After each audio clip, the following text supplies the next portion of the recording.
lot going on. But good morning, everyone. So glad that you guys have decided to join us for our March webinar. We're doing podcast and webinar. I'm joined by all of our buddies at Premier Claims, as well as Alex Dell, who's our regional sales manager for the Southeast. Good And morning. good morning, you guys. Good morning. Happy to be here. This is my second time back now. This is Tristan with Premier Claims, and I'm super excited. And what a great group this is. This is here, just one of the leaders in the industry when it comes to wanting to grow the knowledge base of contractors and professionals within. So happy to be here. Also with me is Boris Altman, National Claims Consultant with Premier Claims. And guys, thanks for having us back. Good morning, guys. Thank you for having us. Of course. We're excited. Good morning, Alex. Good morning, Tiara. Good morning, everyone out there. Good morning, Tristan. Good morning, Boris. Super excited for another edition with Premier Claims. This is good stuff. Yeah. Oh, yeah. Well, we are glad. I see a lot of you guys are still jumping into the queue.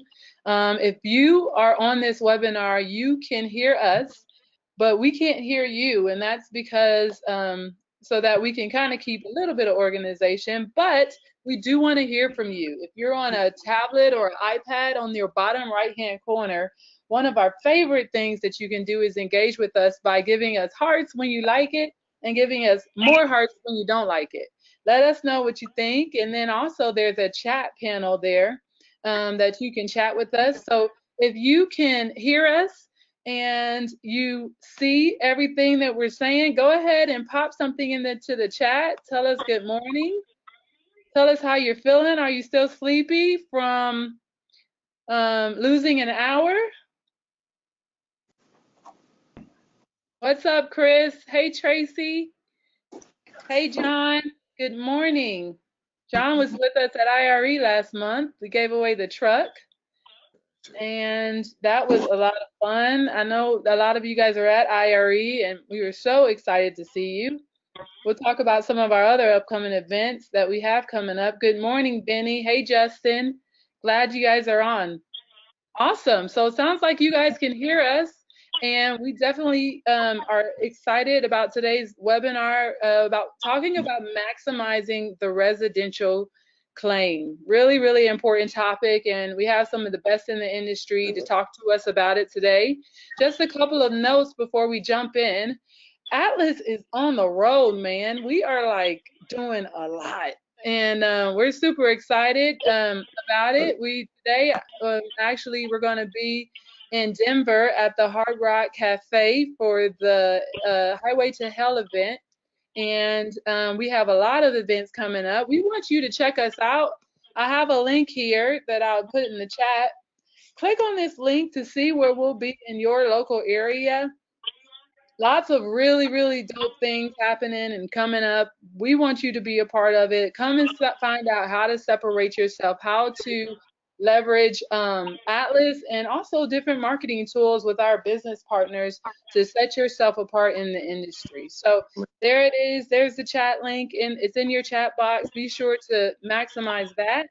Then also, we're super excited and want to give a huge shout out to all of you who helped give us the win, take home the W for the Win the Storm Vegas event. We were so excited, and here's Stan holding the award, but we came home with the Best Marketing Award, and we know that that was a big deal for us, and especially because you guys helped us to vote, and you guys placed your votes on the Win the Storm website, and we were able to take home the win, and I just was thrilled. And so we just wanted to say thank you for your time. And Premier Claims, you guys got an award as well at the Win the Storm event. We sure did. We were voted the Public Adjuster PA of the Year in all of America, voted on by contractors. So something we're extremely proud of. We do a tremendous amount of work across the country with contractors, and it's really a beautiful marriage. We're all on the same side of the fence and pulling in the same direction. So when you get those types of professional parties working together and pulling in the same direction, some great work can be done. Yeah. Yeah, no, that's so exciting. So, great. Awesome. And then finally, one last thing, I got to give a shout out to my boy Alex. He has been just the marketing guru, I'll say, along with myself and Stan, and on top of all of his other responsibilities, he's been just a trailblazer, and we're so excited. This week, you guys, we are launching the Asphalt Life podcast, and I'm gonna give you a little teaser of it.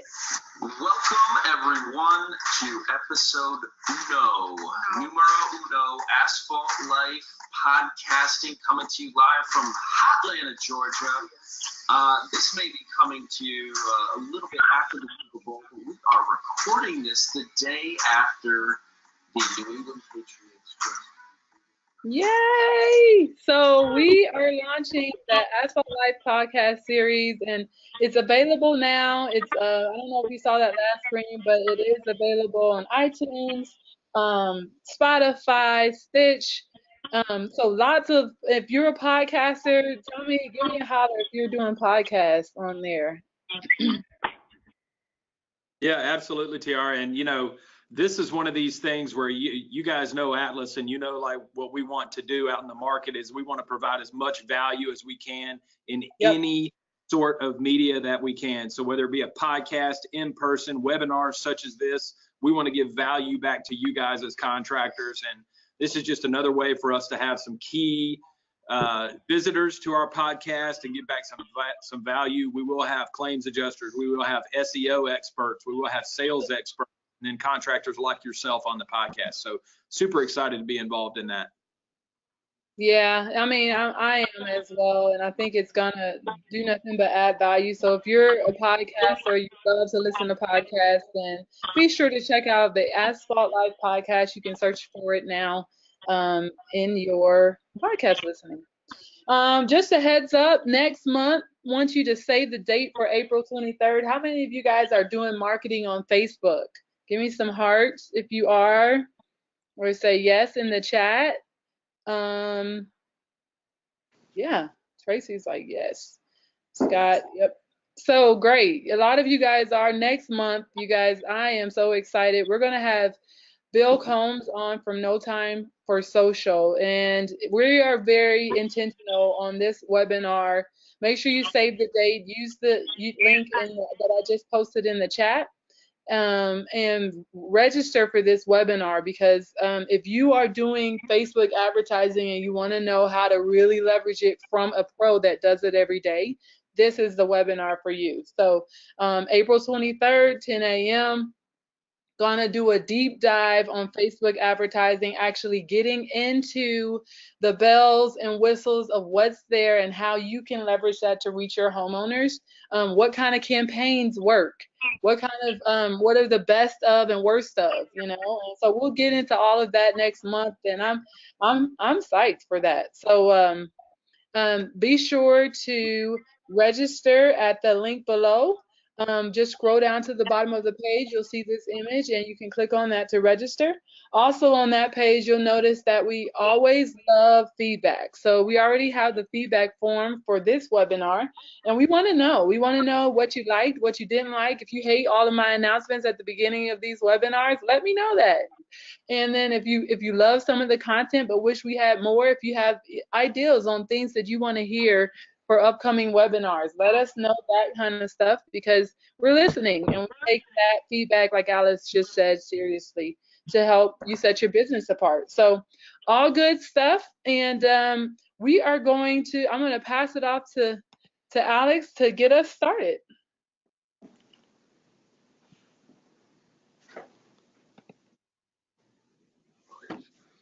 Alex? Hey there, Tiara. Hey there, everybody. Like Tiara said, and like I mentioned before, we are super excited to be able to provide some added value back to you all as contractors. And we realize that a lot of contractors in the market today are doing insurance work.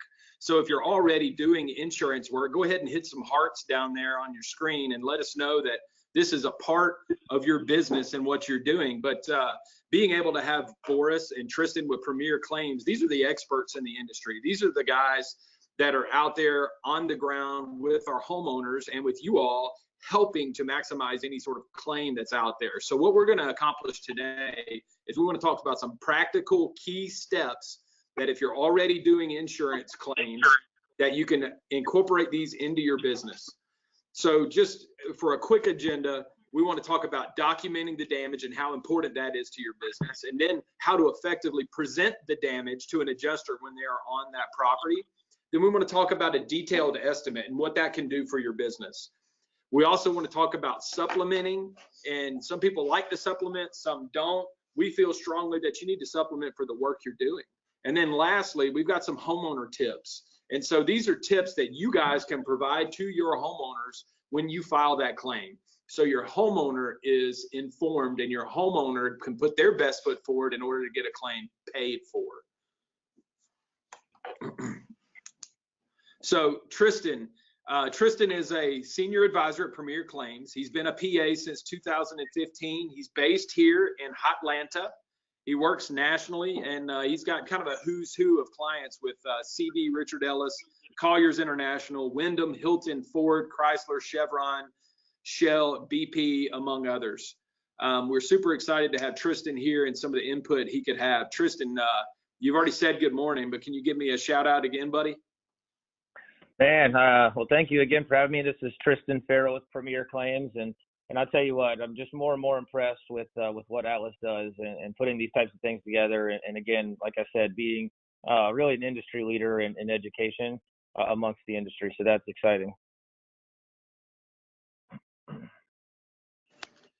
So real quick, before we get really rolling, Boris, can you tell me a little bit about yourself? You know, you're a national claims adjuster for Premier as well, but give us a little background on you so the folks on the line can hear that. Yeah, so Tristan kind of brought me into this business a couple of years back, and you know, I was kind of curious on which side to go to. Tristan, you know, gave me the tools, gave me the knowledge, and I chose a public adjusting field because a lot of people, you know, were getting left out in the dark on, you know, getting underpaid on claims, getting denied where they shouldn't be.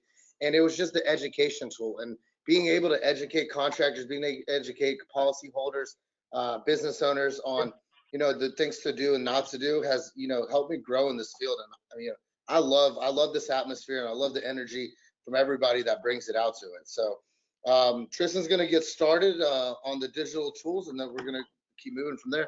Yeah, absolutely. So, you know, like I mentioned before, one of the things we need to focus on if we're already doing insurance work is to, you know, one of the first steps that I see from our most successful contractors, Boris and Tristan, is they properly use the right tools to document their job sites and any damage they see on the property owner's properties, for lack of a better term. So, you know, step one in this thing that we see is we need to properly document the damage. Guys, can you kind of fill us in on what are some of the tools that contractors are using for this?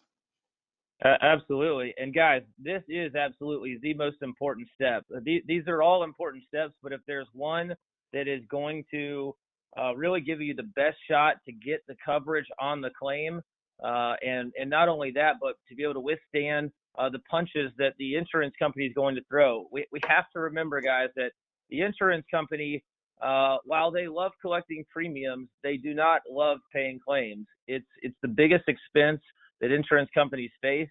And like I said, while they love to provide policies, coverage, and take your premiums, when it comes time to actually pay out a claim, they are dipping, dodging, and dancing around the liability side of things, and they're constantly looking to lowball claims, to deny claims, to do whatever they can to cut corners and minimize those claim payouts, because they simply can't afford to pay every claim or pay top dollar.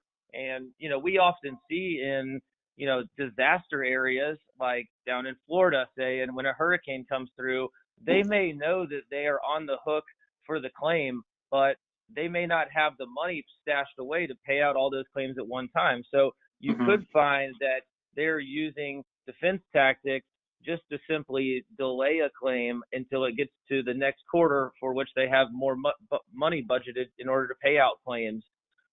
Or, you know, it simply comes down to you just haven't provided enough documentation and you're not proving your case. This is absolutely a scenario where you have to prove your case. It's like anything else. If you think about it from a legal standpoint, usually the party who has the most documentation, who's the most organized, who really stacks the deck and puts together the best argument, usually wins the case. And this is no different. So using some industry tools that we use is most definitely going to be something that gives you a far, far, far better chance, speeds up the process, and really stacks the deck in order to get the coverage that you want so that you can re-roof the job, you know? So a lot of these tools that we are going to talk about, again, are things that we use, things that other contractors use, and these are recommendations for us. You know, we're not the type of public adjusting firm that says, hey, step number one, hire Premier Claims, because these are we're talking about residential claims here. This is your bread and butter, guys, and you can do some pretty common and easy and relatively cheap things in order to really document your file at an extremely professional level. You'll hear me say that a couple times today about how much the professionalism aspect of handling these claims in order to get it done on your own and not have to hire a public adjuster or have to go any other type of appraisal or legal route in order to do so. So what we'll talk about first is a company in a mobile app that's called Company Cam. This is a mobile app that you pay a monthly service for.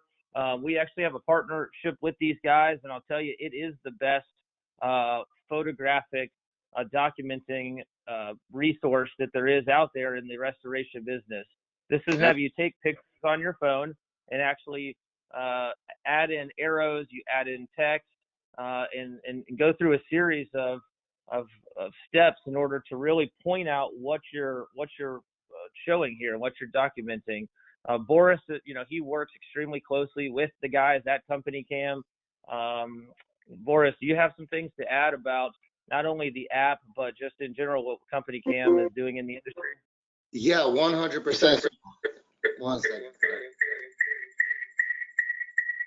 Sorry about that, guys. All right, so yeah, Company Cam, I mean, one thing that I love, it documents the location where you're at, that it puts in the timestamp, the address, and the best part is when you're taking 100 to 200 photos, you can literally copy the link and send it off. So my contractors that work with me, they go out on the field, they take 200 photos, they can copy the link and send it off. But one of the biggest tools is when they have somebody back at the office while they're taking these photos, they can log in and watch their guys out on the field and say, hey, go back and take 10 more photos of this before they leave the property, before they have to send that person back. So I was talking to Michael Gogan over at Company Cam, and what he wants to do is offer a special deal for you guys. It's 30 days free and then 50% off the next 2 months. All you have to do is just go to companycam.com/Atlas50, and that'll get you on that. It's till the end of the day. So anybody logged into the webinar will have this, and we'll post the details on it a little bit later. Absolutely. So yeah, thank you to Michael for Company Cam, and thank you, Boris, for bringing that forward for us. So www.companycam.com/Atlas50. And we'll go ahead and we'll put that in the chat as well, and we'll have this as part of the recording so anyone can take advantage of that. Company Cam is a huge tool for us, as we see a lot of value in the industry for something like that, just to document the job sites before and after and any damages that can occur. So absolutely. Yeah, guys, and like Boris said, I mean, this thing, it's tied in with GPS and location services. So you literally pull up to the job site, you open up Company Cam, it already punches in the address that you're standing at, and it says create project. You name the project, either something specific, or you can just use the address that you're at as the name of the project. And then when you start taking your series of photos, it already starts uploading them through the cloud. So what we do, and what I would recommend you doing, would be have someone at your home office who is logged into the Company Cam and is watching your field guys upload photos as they're being taken, because he may say, hey, Johnny, what are you taking a photo of there? I can't tell. Can you point to it? Can you get a little bit closer? And literally be sitting there typing in and dropping arrows pointing at what you're taking a photograph of. So if you want to, that's the way that we do it. We literally have guys sitting there at the computer. They're on the phone together. They're saying, hey, hold on, go back. I need a better picture of that. Now, what are we looking at? And he's typing it in, adding arrows onto the next one. Or you have your field guys out there. You get your series of photos. And when that field guy gets back to the office, he goes back and he adds in the text, the arrows, the things that he wants to put in there. Of course, you can do it as you're going along. It's a little bit more of a lengthy process. And when you're out there on a job site, you know, when you're documenting damage, you just want to a lot of times get the photos, but not to be forgotten. You need to go back or in some form or fashion add in that text, add in the arrows, add in the other tools that they use in order to, again, make this look professional. So Company Cam is excellent mobile app. Highly recommend you guys all get that. Another one that we use is Hail Trace. So, you know, the bread and butter of doing residential roofing jobs is going to be damage from one of two things, either wind or hail. And when it comes to hail, there is no better resource for finding out when did this hail occur, where did it happen, what was the size, what were the wind speeds at the time of the loss. Really just putting together an extremely detailed map of where this where the hail damage and where the wind damage occurred. So you literally go into there, it'll pull up a heat map of whichever area that you're looking at. And so when you are at you're in a neighborhood or you're on a roof somewhere and you want to know when did this occur, you know, you punch this address in and it may show you 3 hail dates from the last 5 years. And if you're in most states where you have to file the claim within 2 years, you're obviously going to want to use the hail date that is within that window of time. So Hail Trace is an excellent resource put together by meteorologists, and without a question is the best hail mapping service out there. We've used multiple apps and other resources in the past, and we've weeded through those, and we've seen what are the benefits and the downfalls of each. And there's no question that Hail Trace is the most user-friendly. It's the most specific. It's just really the easiest to use. It is the best mapping service by far. It's the most respected in the industry, which is important because there are some that aren't as specific or aren't as clearly defined, and some insurance companies simply say, hey, we're not accepting this. We don't really trust or use this as one of our mapping services that they believe in. And that's important because they may say, hey, this we've researched this technology is not as integrated and not as advanced as others, and so you get what you pay for. And Hail Trace is one of those that there is a cost associated to it, but without a question worth it, because it's going to save you a lot of time, trouble. But again, you're adding in that professional element to what you're doing. So you want to use the tools that you have. So there's a couple other. Go ahead.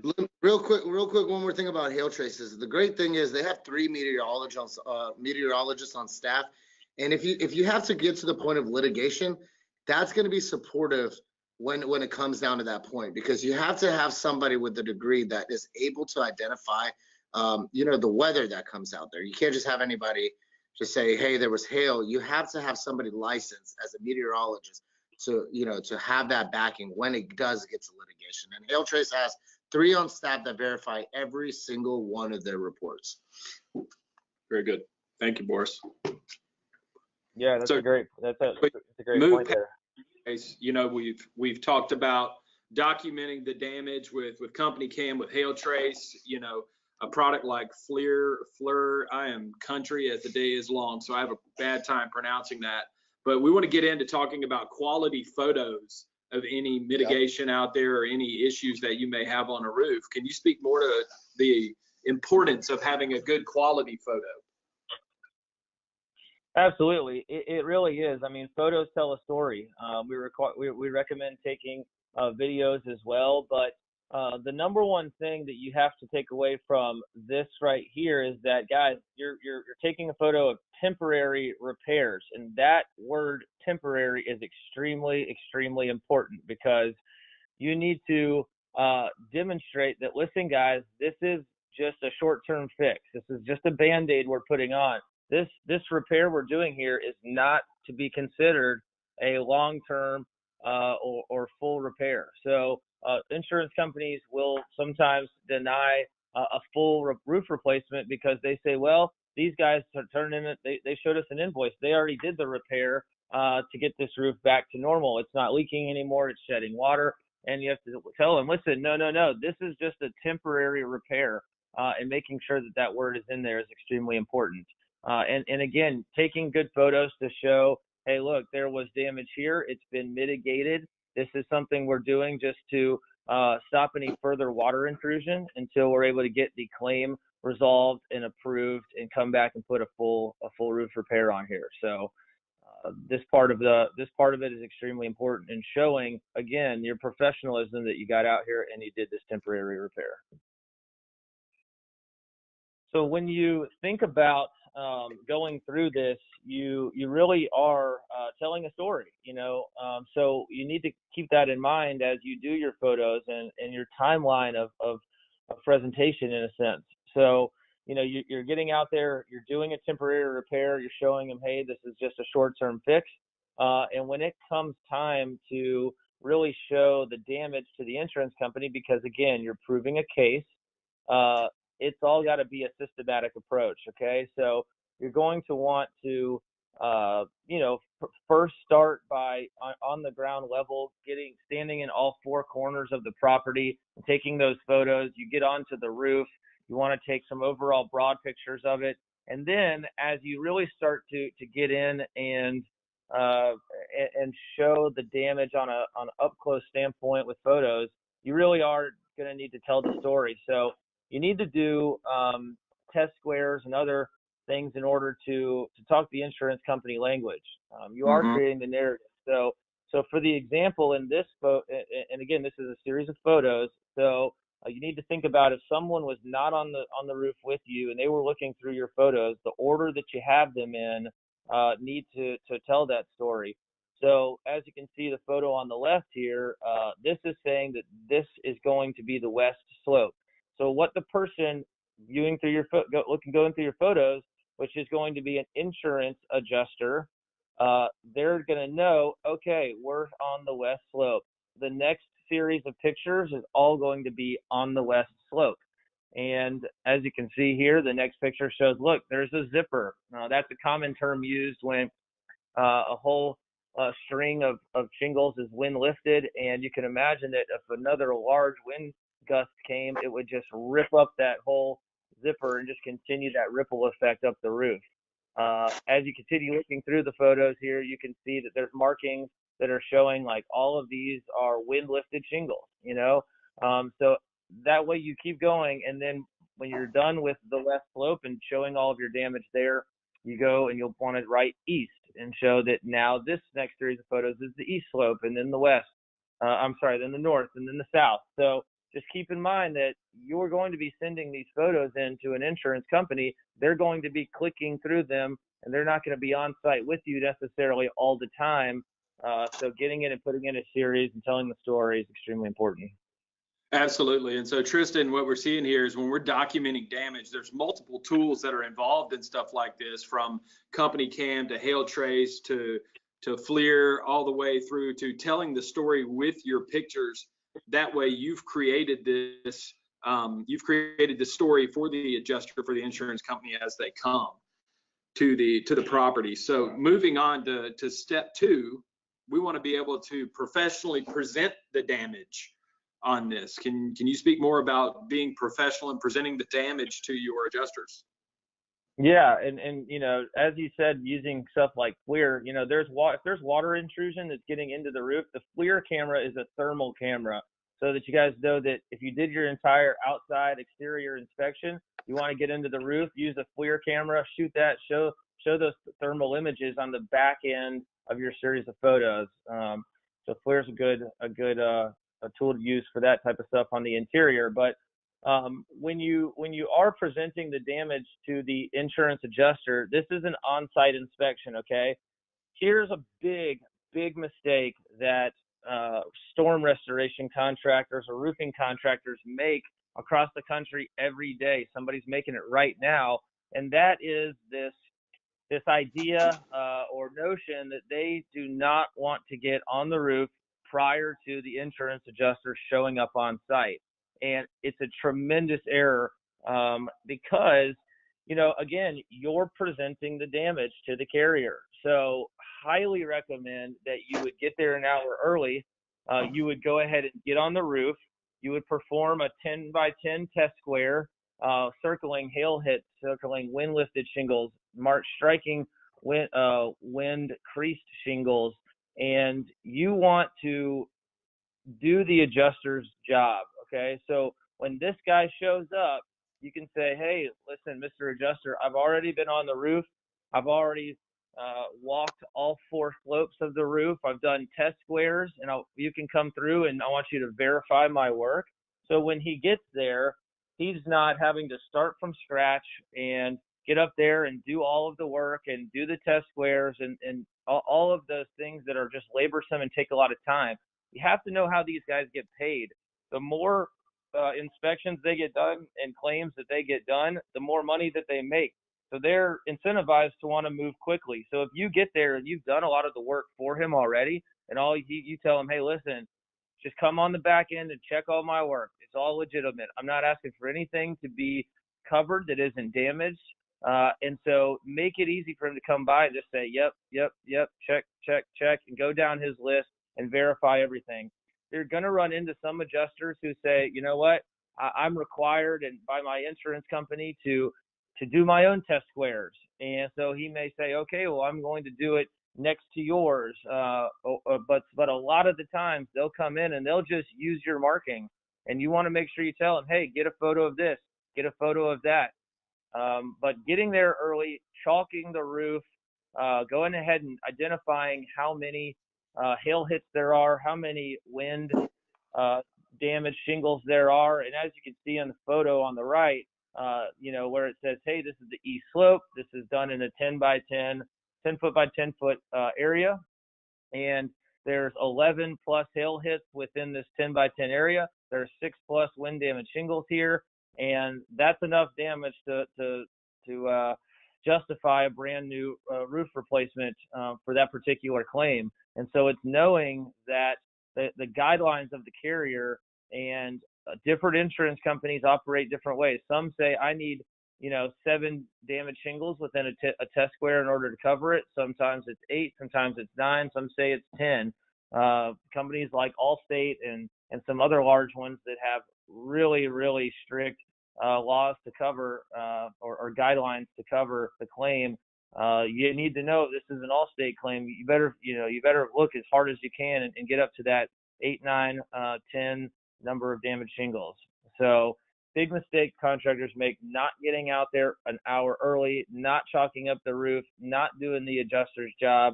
I know that there are people who believe the theory that I don't want to piss him off.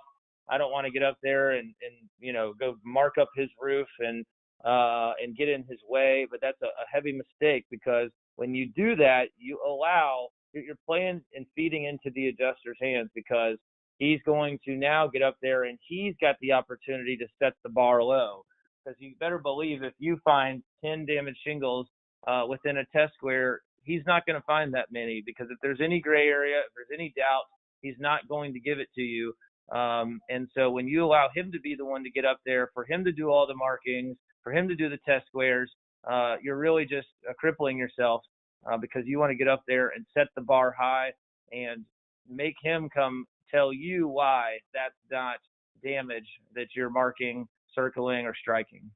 Absolutely. Hey, Tristan, real quick, one of the contractors wants to know pretty much what is a good thing to say to a adjuster when, because they've had them tell them don't make any marks on the roof. What's a good thing that they can tell them? Well, you need to tell them, listen, we're a licensed contractor, so this is what we're licensed to do, trained to do, and that's to identify damage. So, Mr. Adjuster, you're a professional in this industry. I'm a professional in this industry. I'm here to show you and how professional I am, how professional our company is, and I'm here to demonstrate the damage. There's often times that we have a claim that's been brought to us by a contractor, and the contractor actually takes the residential inspection, and we require that the contractor gets there early. And if it says, hey, you're just, hey, I'm here to demonstrate the damage. This is what we do. This is part of our job, and that is to represent the homeowner and show you what the damage is here. They're the ones that are making the claim. I'm here to show you what the homeowner is claiming, and that's what they've hired me to do. So, he can try to tell you don't mark it up, but there's no law or rule that says you're not allowed to do it. This is what contractors are experts in: identifying damage, identifying materials, and recommending the best way to get this property back to pre-loss condition. Very good. Thank you for that, Tristan. I think that's a strong point, because it's a fine line that we have to take, and that our contractors have to take when they're on a roof trying to appease these adjusters. So in the next 3 slides, we want to talk about making it easy for the adjuster to say yes by doing the job for them. So we talk about circling hail. Tristan, can you speak to that? Yeah. See, this is another important factor, and again, you're demonstrating and presenting the damage, right? So when you look at this photograph here, you need to make it easy for the adjuster to know what you're pointing out. And what a lot of adjusters say is a bit of a requirement in order for them to call it damage to a shingle is when hail impacts it and actually breaks the fiberglass matting. So knowing that is a keyword or phrase for the insurance company is important to know, because when you get up there, you're presenting and demonstrating this damage. You say, listen, I want you to come over here and take a look at this. You can clearly see that this hailstone impacted the center of this shingle. It caused a depression and cracking in the fiberglass matting, which is beneath the asphalt. And look, this is damage. This is going to have leaking that's going to come through. It's going to seep through this. This shingle is compromised. It's damaged. It'll never perform the way that it did prior to the date of loss. And so therefore, this needs to be replaced. Very good. And so moving on to wind, if we can move on to the next picture, again, we want to do the adjuster's job and make them easy for them to say yes. And I can see a picture here that's been doctored by company cam, and it looks like the wind-blown tabs they've been propped up by, it looks like a straw. I've seen this question asked a lot by roofing contractors is, what do you use to show a wind-lifted shingle? Do you just mark it with a crease mark, or you just strike through it, or do you physically stand it up as well? We definitely go a little bit further when it comes down to doing some unique things to demonstrate the damage. As you can see, what a beautiful photo. And this is one from one of our inspections. And in this scenario, we just used the little miniature pieces of chalk in order to show that there's a lot of wind-lifted shingles here. And we have contractors from all over the country on this webinar. Some of them are more experienced with seeing hail damage. Some are pretty much everybody's seen wind damage. If you're in the southeast or certain areas of the country where you don't get a lot of hail, then wind is the loss. So you need to know how to really demonstrate that and show it. And this is a great way to do it because, for one, again, for photos, but you need to understand that when wind lifts up these shingles and that tar is delaminated, debris blows up underneath the shingles. And when that shingle lays back down, and the tar never reseals, or if it does, it's not as strong as it was before. So when you walk by and you lift up that shingle and it just lifts very easily, that shingle is again compromised.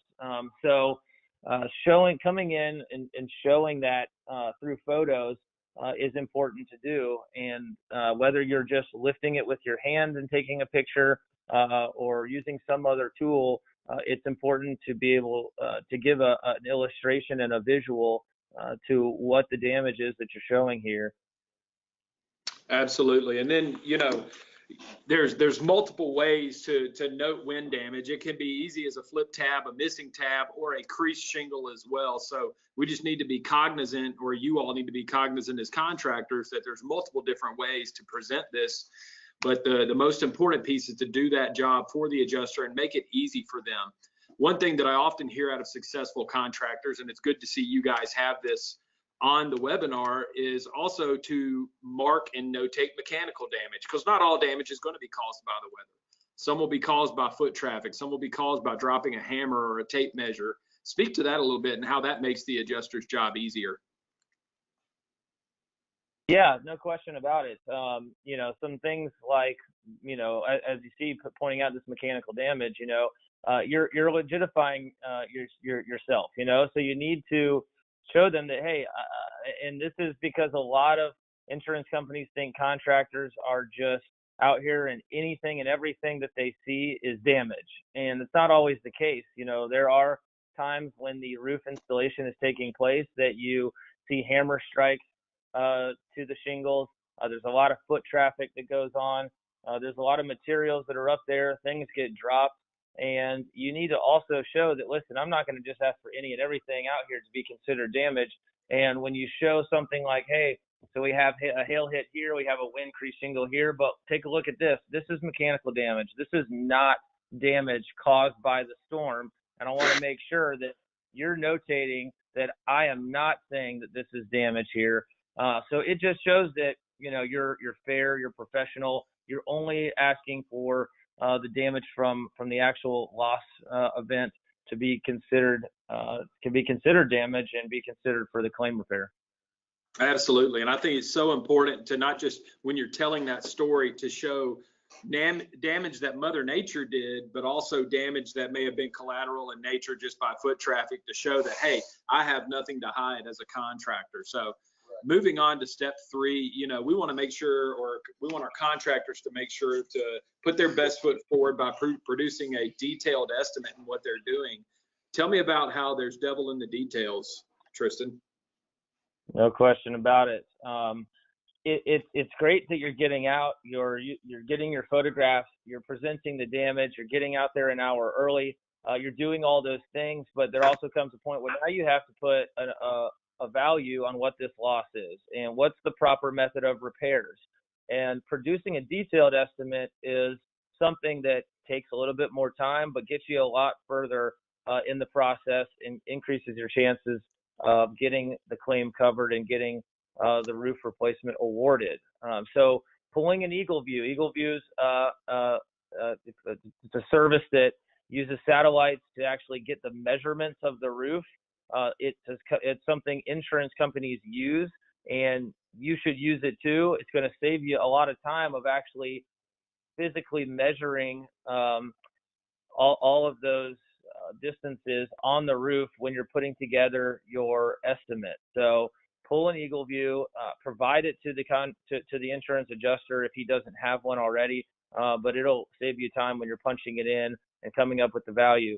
So Xactimate is the most popular estimating software out there. It's what insurance companies use. So again, you want to be talking their language, and you really, really, really want to put together a highly detailed estimate. It's organized. I mean, think about this. It's like handwriting, guys. And some people have nice handwriting and it's organized and you can read it well and it's very legible. Some people have horrible handwriting and it's frustrating to try to read. You're not quite sure what they're saying or what you're making out here. There's loss in translation. So think about it in that form. So having someone who is very good at writing an estimate in Xactimate is important. And you don't want to just have a generic bid that you're turning in where it's just scratched down on a piece of paper. It's not a whole lot of details about what's included in this. You're saying tear off and replace. Well, okay, there's a lot of things that go into that, like starter and other things where, they need to know, are you including that in this per square price or in this job total, or is that not included? Are you going to be coming back to me later saying that you need it, or are you already including it now? So putting together a detailed estimate shows, again, the professionalism. You're doing the adjuster's job. You're setting the bar there for him so that your estimate backs up the photos and backs up the presentation of the claim. It's important to be knowing your local codes, local ordinances. Depending on the area of the country, are you required to use valley metal? Do you have to have ice and water shield? There's a whole collection of things. And are you able to put a second layer of shingles, or is that going to be against code?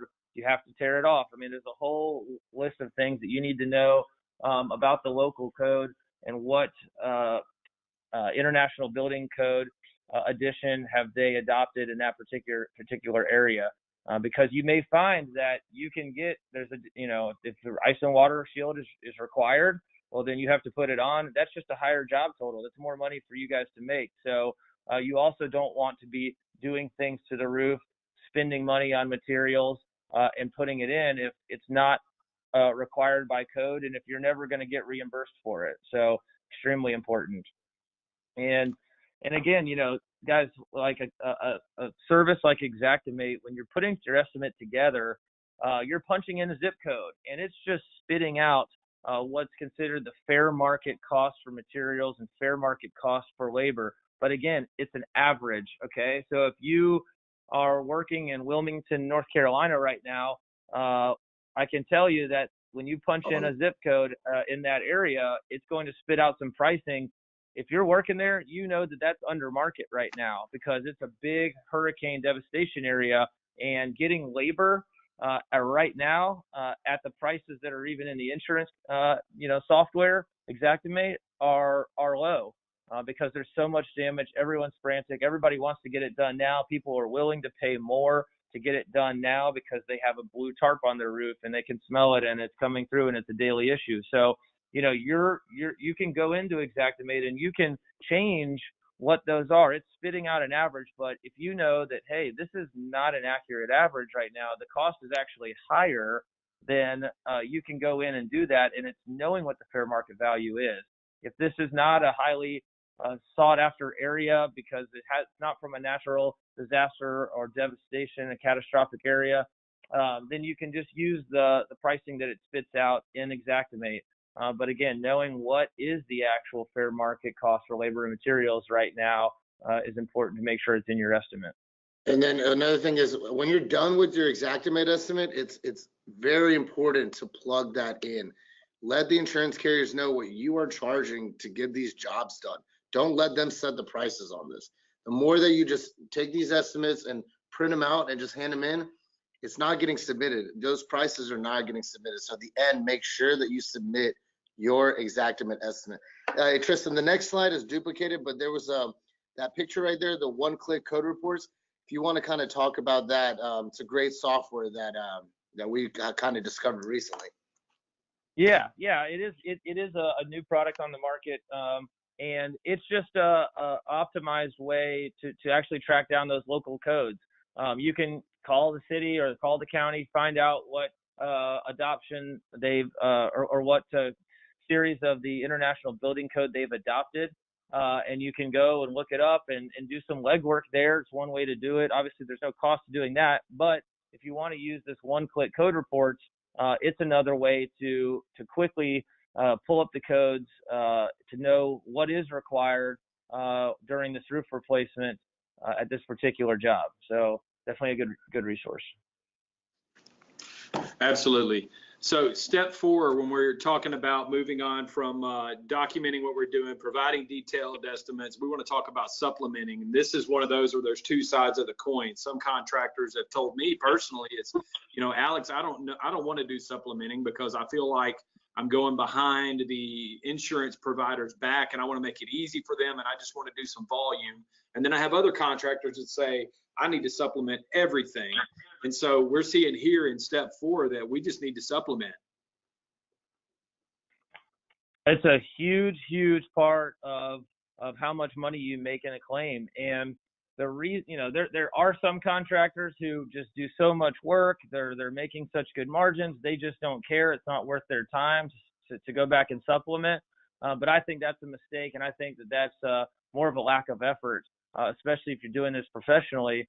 You need to be able to go back and be reimbursed for your incurred expenses, incurred costs, right? So you get out there, you're tearing off a roof, you get down to the decking, and you see that it's wet. You don't have a nailable surface here, or the spacing between the decking sheets is not accurate. It's not up to code.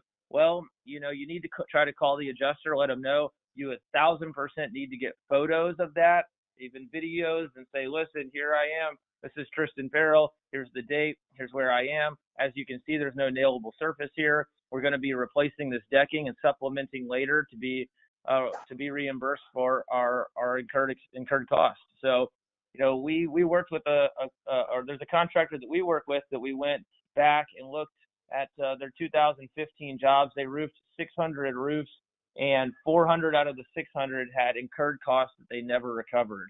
And so you can see that how much that adds up to be over the course of a year or multiple years if you're not going back and trying to be reimbursed and supplementing for certain things. So it's important that you get your documentation, you call it in, you make them aware, send an email so that they know, hey, I have to do this in order to perform my job the right way, and I'm going to be supplementing and trying to be reimbursed on the back end, but I don't want to hold my job up. I'm not going to stop my crew from working.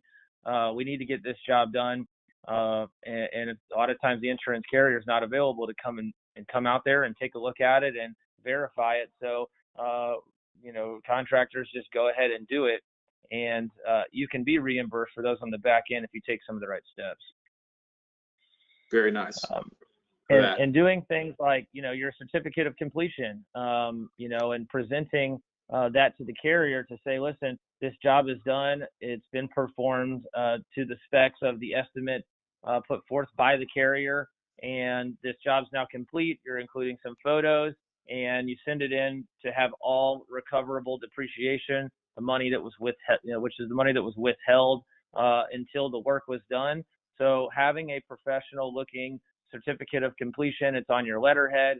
It has a little bit of explanation as to when the job was done, or what additional costs were incurred. Here's what we're expecting. Here's a final invoice, or simply just saying it was replaced to specs of the estimate. So you need to make that look good.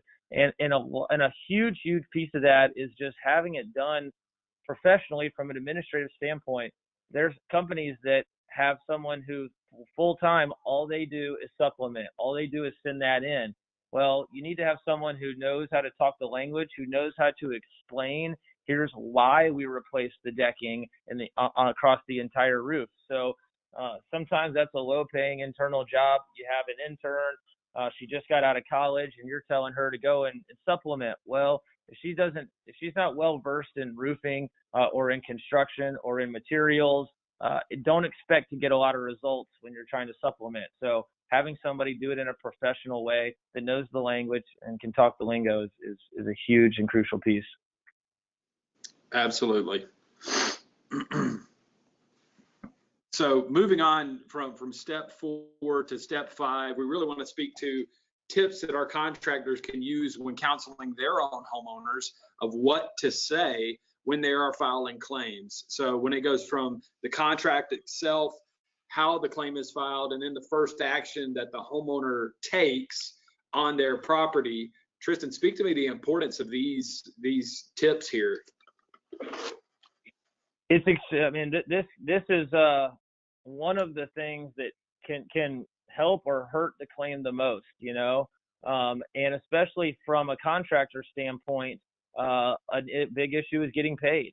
And we've all had experiences where the insurance company says, okay, we are going to pay for this claim, but we're only going to give you half the money now, and the homeowner gets that. They give it to the contractor. Contractor comes out, does the job, says, hey, job is done. We need the other 50% of our payment, and now the person doesn't have the money.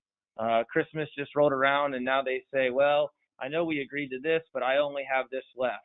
So what you can do is have language in your contract that actually has you, the contractor, as a listed payee. You can put in direction of payment, and sometimes the insurance company will go ahead and send the checks straight to your office, or at least they'll include you on the check so that you can then go pick it up and have to go through the endorsement process in order for it to be cashed. And you're just protecting yourself from that check going to a homeowner with just their name on it, and you just have your fingers crossed hoping that they actually pay you. So you need to have good language in there. But when the claim is being filed, the insurance company asks a series of trick questions. These seem like it's nothing scary. Hey, Tristan, can Ms. you repeat Jones, that one more time real quick? Somebody just asked you to repeat that real quick. I'm sorry. about the language in the contract? I believe so, yes. Okay. Well, yeah, you need to have a direction of payment language in your contract, and also listed payee. And it's either on the front or in the back. It's something that the homeowner is agreeing to. And when you submit the copy of your contract to the insurance company, again, maybe it's with an administrative person who's professional to say, hey, going ahead and making you aware, the homeowner has agreed to allow our company to be included on the checks. And they've also agreed, per the contract I'm submitting here, that they're allowing you to actually send the check directly to our office. So having that language in there to protect your payment is vitally, vitally important. Thank you for doing that. So, yeah, absolutely. And so getting to the trick question thing, Miss Jones calls in her claim. That receptionist who takes it at the insurance company says, Miss and Miss Jones, you have nothing to worry about. We're going to get your house put back together. Tell me about what's going on here. And they're going to say, hey, so when did this damage occur? And she says, well, I don't know. It rained really hard last night. Now I'm seeing a leak. So that homeowner just is telling them this damage occurred yesterday. Well, we all know that if there's a leak that's getting into the ceiling drywall, it probably didn't occur last night. It probably occurred at an earlier date, and it's taken time for that damage to really for water to seep through and create this interior damage. So what she thinks is just an easy answer and an honest answer is actually a wrong answer, because the insurance company is going to use that date when they're pulling reports, when they're checking wind speeds, when they're checking hail reports to see if there was any wind or hail on that date. And she doesn't know that she just told them that's what she's claiming as the date of loss. Then they'll ask you, Miss Jones, well, what have you done since you saw the damage? And she says, well, I called you guys. I haven't done anything. I just wanted to let you guys know. Well, now you just told the insurance company, you have damage and you have done nothing. So you're just letting the damage sit there and get worse. And what you should be saying is, I'm mitigating this loss. That's a key word in an insurance policy. And think about a policy for them as a bilateral contract, that when they know about damage, it is their duty per the policy that they have to mitigate any further loss. And her not knowing, saying, oh, it rained last night, so I called you guys and I haven't done anything. I haven't had anybody come out. She's just saying that you're just admitting that you're sitting there and you've done nothing and you're letting it get worse.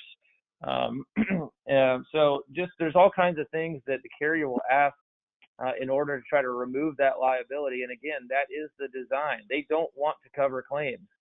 They look for every reason to deny or to minimize the loss. And so having someone that's well-versed from your company, call in the claim or coaching the homeowner through that is important. So I would definitely offer to be a claim filing service when you are signing up these jobs, and give them some of those examples and say, listen, we know how to answer those questions, because they're just trying to use tactics to minimize coverage. So you need to be able to research and know when did this event occur. Most likely, is it within 2 years? Ask them, how long have you had your insurance company? Because if this damage happened, if this date of loss was a year ago, but this homeowner just switched their insurance policy to a new company 6 months ago, then you need to know that, hey, I need the information for your old insurance company. Okay, I don't need your new insurance company. That's not when this damage occurred. And so that everybody knows, even if that person doesn't have that old insurance company anymore, the old insurance company is still liable for the damage because it did occur within the policy period that they insured. So, you have to ask, how long have you had your insurance company? Which is actually an exciting thing when you can go back on the old company, because now you have no concerns about premiums going up, about getting dropped by insurance. Technically and legally, an insurance company cannot raise your premiums or drop them from an act of God, and say a wind or hail or some type of storm event is an act of God, but they can get creative and figure out ways to raise premiums in other ways and tactics they can do. So knowing some of those things is really important, and knowing how the claim is filed, having a skilled and trained person on the phone to answer those questions. And I can tell you that most of the time, less is more. We all know that what attorneys coach you up to say if you're just not sure, and I don't know, I don't recall. We'll have to get back to you on that answer. But we wanted to get this claim moving. So don't over-explain, don't shoot yourself in the foot, and don't let the homeowner do that either. Absolutely. And so speaking about a first action, that's going to be huge for our homeowners. And thank you, Tristan, for moving that in for those homeowner tips. So ladies and gentlemen, as we can see there, we have 5 easy tips here for if you're already doing these insurance claims, so how to maximize the benefit for these homeowners. So we've got some questions on the line that we want to go ahead and answer.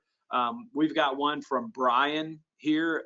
Tristan, if you don't mind answering this, with increased talk about UPA laws, do you see insurance carriers requiring licensed public adjusters to be hired by the insured before claim dollar amounts negotiations can take place? And that's given that a very small percentage of contractors are licensed adjusters. So do you see this being strongly enforced in the future? UPPA laws. That is an excellent question. And for those that don't know, UPPA is unlicensed practice of a public adjuster. And basically what that means is there's a lot of contractors who are out there acting as public adjusters, and they don't actually carry a public adjuster's license. So it's important to know what you can and cannot say at an inspection or in negotiation talks with an insurance adjuster.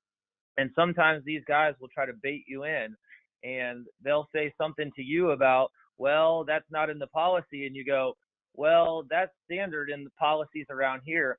As a contractor, you cannot discuss policy, and you cannot technically negotiate on behalf of the insured. You're just licensed to do the construction. Now you can say, hey, here's a suggestion for what we think the appropriate estimate or repair and replacement to restore this property would be, but you cannot say anything about policy. So do we see it being required to hire a PA? No, we don't. I wish they would. Our company would be even larger, but it's absolutely not required. And they are really cracking down a lot harder on contractors acting as public adjusters.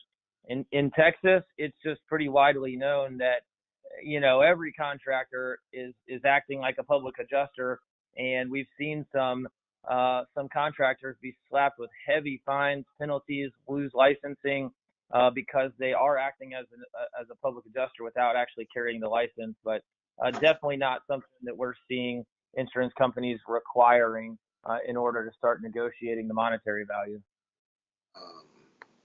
Okay, thank you, Tristan. We've got another one here, and we're stating that Texas does not have licensed roofers. I find that adjusters here do not want you to touch the roof. Also, we cannot legally refer to the policy. That falls into the PA area, and that's unlicensed in the state. Yeah, I mean, in Texas is its own animal. It's the #1 claim state in the country. There's 3 times more claims per year in Texas than any other state. The next closest would be Florida. Because there's been so many claims in Texas, it's the most litigated state in the country. So the insurance laws are extremely strict, and there's just been it's highly scrutinized. It's one of Texas and Florida. It's pretty widely known that it's just in your best interest to go ahead and hire a public adjuster. There's far more public adjusters in those two states than there are any others, and that's simply because there are so many claims. There's a lot of unlicensed practice of a public adjuster going on, and so it's just pretty known. If you're in Texas or in Florida, you need to hire a PA. That's just the best way to do it, because a lot of times they'll just sort of nudge off the contractor and say, you're just another storm chaser out here and you're just throwing shit at the wall, right? So definitely in Texas, while they don't have roofing licenses for contractors, they do really prefer that you have a PA involved. Absolutely. Thank you. We've got 3 more quick questions and then we'll go ahead and wrap up. We've got a question here of, will an insurance company's website have their guidelines on the number of damaged shingles per test square that warrant a replacement, or where can these contractors find that information before heading out to a home? Yeah, I've never seen it posted on their website. I think it's an internal training thing that they go through. It comes with a lot of experience being out, but guys, don't be afraid to ask. Say, hey, you're with somebody from American Family and you talk with the adjuster and you say, listen, Mr. Adjuster, I want to make sure that, I know the guidelines that you're working under. How many, hail hits or how many wind damage shingles do you guys require minimal in a test square in order to be able to warrant a full roof replacement? And I'm only asking you that because if it's only 7, well, then I can stop at 7, and I don't want to waste your time or my time. And I just need to know what guidelines you're working under so that I can put together the most professional demonstration of damage for you, and I can help you, get the photos that you need and put together your file in order to go back to your boss or go into your office and justify paying for the roof replacement here. So I would say that we more so know that information just from asking that question and having years of experience, but I've never actually seen it on an insurance company's website. You just really need to ask the adjuster. And a lot of times you're dealing with an independent adjuster who works for multiple insurance companies. And today he's out representing State Farm, and tomorrow he's out there for all states. And those guidelines are different. So, knowing who the insurance carrier is and then asking the adjuster or asking the independent adjuster, how many hail hits are you looking for? How many wind damage shingles do you need in order to cover this roof? It just don't be afraid to ask. All right. Thank you, Tristan. And one last one from Jeff Kennedy out there. Thanks for the question, Jeff. What do we need to replace the roof decking due to multiple nail holes? So I think he's asking, what are the parameters needed to replace decking on the roof? The most important keyword is nailable surface. And that could be from a variety of things. If the decking is wet, then certainly that wood is going to warp, it's going to swell, you're not going to have a nailable surface there. Or if the roof has been replaced multiple times, you're going to have multiple holes in that wood already. So, you can try to go back into the same nail hole, but it's going to hollow out. It's not likely you're going to hit it right on the dot and be able to really get a good nailable surface in there if there's already been a nail in that nail hole, right? So, and then if you're moving a little bit up, a little bit down, now you're creating another hole, but you're not patching up the old one. So now there's a hole in that decking and it can leak through and really cause more interior damage. So, you need to, you tear off the roof, you need the photos. Again, I recommend you doing videos as well, explaining what you're seeing. Hey, there's not a nailable surface, but the code has changed and there's different spacing parameters for those decking sheets. And if you get up there and you realize that this roof was put on in 2005 and the code changed in 2012, you need to bring that roof up to code. And so those would be the two things that are the most easily two most easiest ways to get that coverage for yourself. Fantastic. Thank you, Tristan, and thank you for answering the questions. Moving on to the next slide, we're going to have a contact page as well. So if there's any questions we did not answer that you want to ask, please contact Tristan Farrell or Boris Altman with Premier Claims directly. We've got their phone numbers here and also their email. So it'll be tfarrell@premier-claims.com or baltman@premier-claims.com. And that'll be a great way to reach out to these two gentlemen directly and either do work with them or bounce some questions off of them. You guys don't feel free. Don't be scared to email us at any time. I'm always open to bounce off ideas, whether we do the work together or not, or something I can just direct you to go back and, take 20 more photos and send back to the carrier. That's not going to hurt me in the long run, because if I guide you in the right direction down the road, when you do have a difficult problem, we can help you with that. But the easy stuff where you can mow your own grass, let me help you. Absolutely. So thank you to Tristan. Thank you to Boris for coming on today's webinar for maximizing the homeowner's residential claim. Thank you all for taking time out of your busy day to coming on this webinar with us. Stay posted, because we will be posting a recording of this webinar online as well. And please remember to tune in to next month's webinar. Also, don't forget, on any of your outlets where you access podcasts, access the Atlas Roofing podcast. It'll be the Asphalt Life podcast, where we'll be providing even more value out to the group. Don't forget to engage us on Facebook, www.facebook.com/atlasroofing. Thank you for your time today, and thank you for engaging Premier Claims, and have a great rest of the week.